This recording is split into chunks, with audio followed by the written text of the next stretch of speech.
I think on Hiroshima Day today, it's worth reflecting on the horrors of the bombing in Japan that brought the end of World War II, and we must never forget.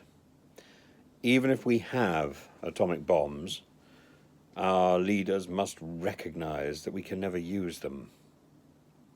They're there perhaps as a threat only. Now, the dictum that the atomic bombs, the fact that we've had atomic bombs for 70 odd years, that this has kept the peace, it has so far. But we haven't had a madman like Mr. Putin inhabiting the Kremlin, and we haven't had the threats of North Korea, and we haven't had Iran giving drones to Mr. Putin's Russia.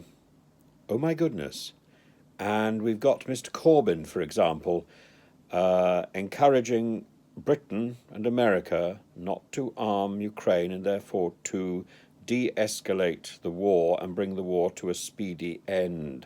Yes, well, shouldn't he be saying the same thing to Iran and encouraging Iran to stop providing drones to Russia?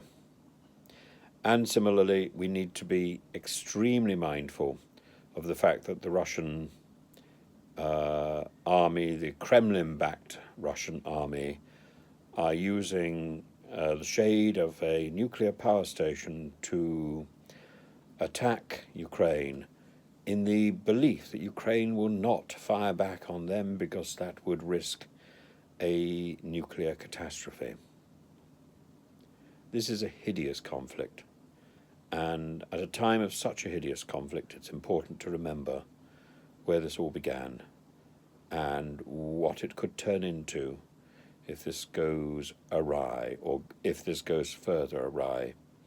We need to keep that image of Hiroshima ever in our mind.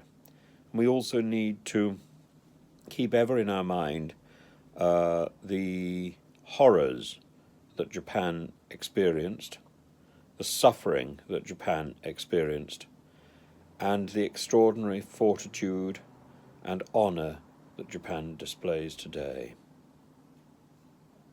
We should salute Japan.